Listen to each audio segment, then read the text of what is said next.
నా అన్నదమ్ముల కన్నా కూడా ఈ వార్డు ముఖ్యంగా ఇక్కడ ఉన్న స్నేహం బంధువులు కూడా అందరూ కూడా నన్ను వాళ్ళ సొంత మనిషిగా వెంకటేశ్వర వాళ్ళకన్నా కూడా నేనంటే ఎంతో ప్రేమించాను. నేను ఎప్పుడో ఒకసారి ఇక్కడ ఎలక్షన్ అవుతా ఉండింది. వార్డు ఏదో మాతాడ నుంచి కొంతమంది కర్రలో అవి పట్టుకుంటే అక్కడ ఇక్కడ లేడీస్ పట్టుకున్నారు. వాళ్ళని పట్టుకొని చెట్టులు కట్టేసి వాళ్ళు ఒకటే అడిగారు, నీ మిగతా ఏం మాట్లాడా, ఏం శివరామన్ ఏం చేయదలుచుకున్నారు. అదే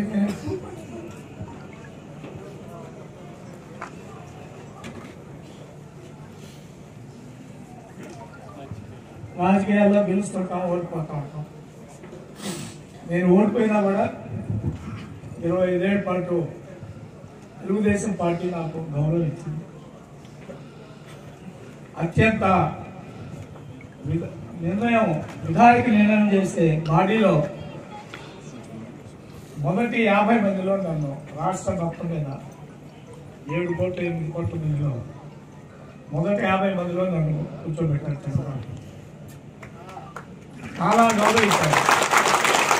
ఇప్పుడు కూడా నన్ను ముందు గుంటూరు పార్లమెంట్ ఇన్ఛార్జిగా పెట్టి తర్వాత అక్కడ కాదు నువ్వు ఒంగోలు ఉంటేనే బాగుంటుంది, ఒంగోలు పార్లమెంట్ ఇన్ఛార్జ్, తర్వాత ఒక మంచి కార్పొరేషన్ అటవీ అభివృద్ధి శాఖ, ప్రజలతో ఎక్కువ సంబంధం లేకపోయినా కూడా అత్యంత ధనికమైన కార్పొరేషన్ ఉంది. నా అకౌంట్లో ఇప్పుడు అంటే నా పేరు కాదు, నేను సంతకం పెట్టి డ్రా చేయగలిగే దాంట్లో రమారమి 450 కోట్ల రూపాయలు. ఇది ఏ కార్పొరేషన్ కూడా అంటే మాకు అది వర్క్ తీసుకునే కాదు. కాబట్టి గౌరవం ఇచ్చాను.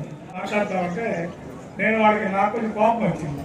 నాకు వాళ్ళు తెలుసు అందరు కూడా, ఎందుకంటే గత 2 ఏళ్ళుగా అక్కడ నేను పని చేస్తాను.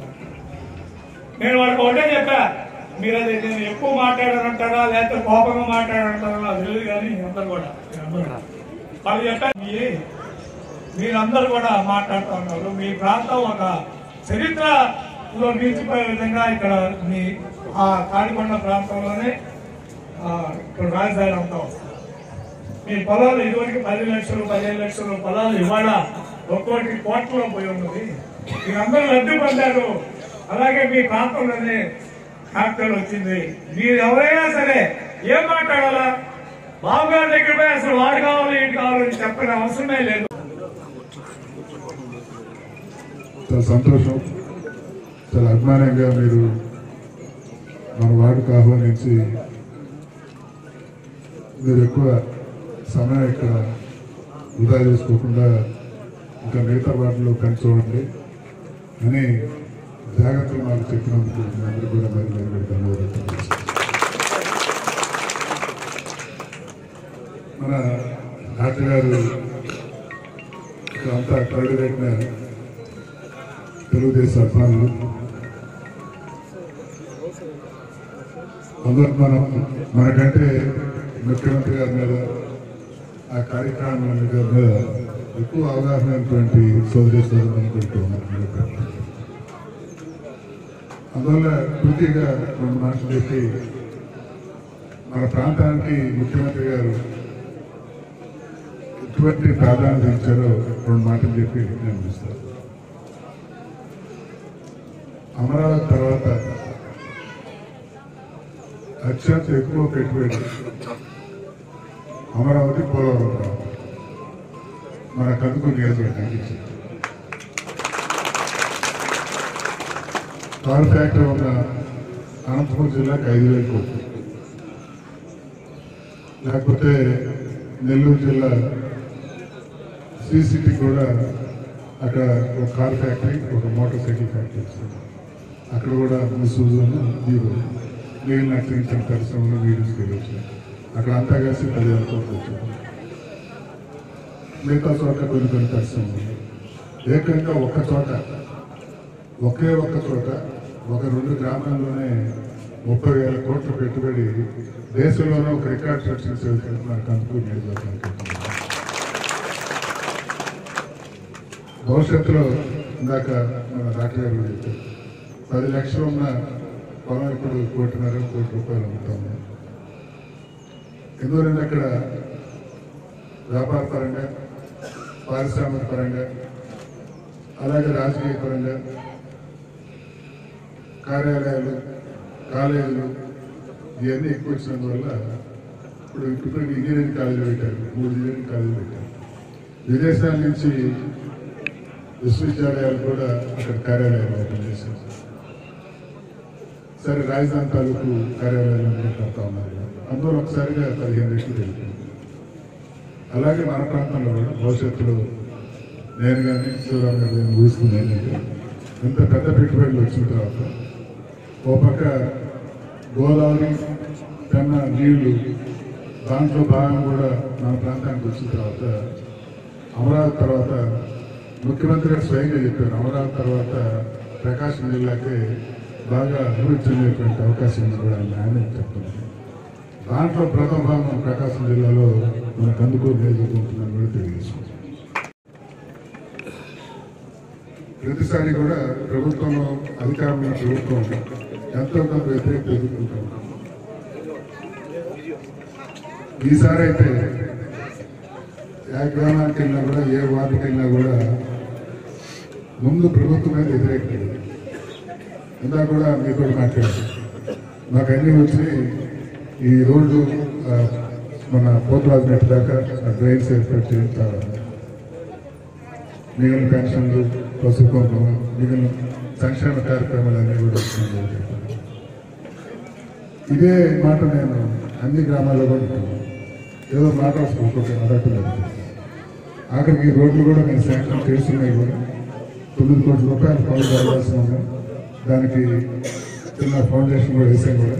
కాంట్రాక్ట్లు కూడా పిలవడం జరిగింది. మెగా కాంట్రాక్టర్స్ వాళ్ళు కూడా దాంట్లో 4-5 మున్సిపాలిటీలు కలిపి 4 జిల్లాలు కలిపి ఒకే టెంట్ పెట్టింది. అందులో ఆ పనులు కూడా అవుతాయి.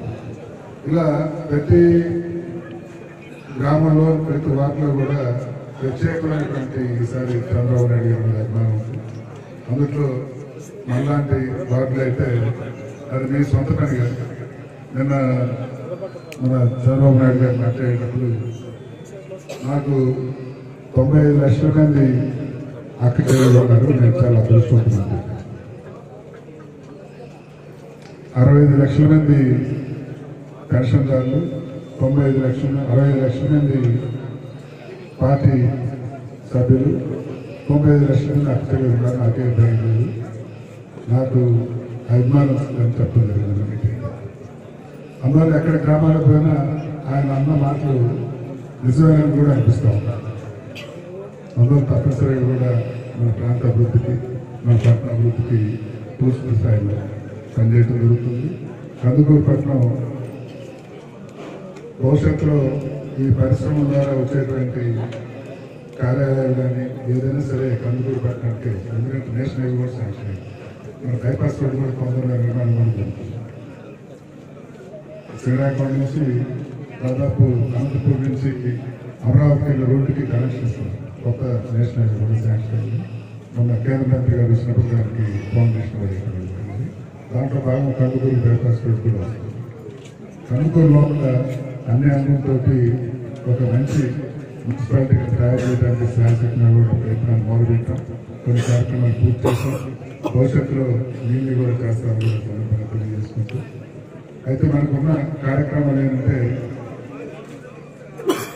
పార్టీ పట్ల కానీ మా పట్ల కానీ అభిమానం రేపు పోలింగ్ ఉన్న అంకెల్లో ఉన్నారు. ఎలక్షన్ అంటే చూడండి, మనం కౌంటింగ్ వచ్చేసరికి అంకెలో ఉన్నాం. మన అభిమానం కానీ, పార్టీ మీద ఉన్న ప్రేమ కానీ, చంద్రబాబు నాయుడు గారి మీద ఉన్నటువంటి ఆయన మీద ఉన్న అభిమానం కానీ, అవన్నీ అంకెల్లో మాకు ఎలక్షన్ రోజు బాగుంటుంది. అవి ఆ అంకె మనం జాగ్రత్తగా చేసుకోవాలి. అది మన ముందున్నటువంటి 20 రోజులు కాదు. మొత్తం 260 బూత్లు ఉన్నాయి. మన శ్రమ ద్వారా ఒక్కొక్క బూత్లో 10 ఓట్లు వచ్చి వస్తారు. అదే 2691. దాదాపు మీ ఇద్దరు 2000 మందికి సీఎం రిలీఫ్ ఫండ్. నేను ఒక వాటికి వెళ్తే నేను అడగకముందే మాకు సీఎం రిలీఫ్ ఫండ్ పెట్టించాను. ఎటువంటి బాధలు ఉన్నారని ఇప్పించారంటే రేపు హాస్పిటల్ ఇన్వెంట్ చేయాలి, లేకపోతే ప్రమాదం. అటువంటి వాడు కూడా మనకు సీఎం రిలీఫ్ ఫండ్ ద్వారా చిన్న చిన్న మంది కూడా లక్షలు కూడా ఇచ్చుకుంటారు.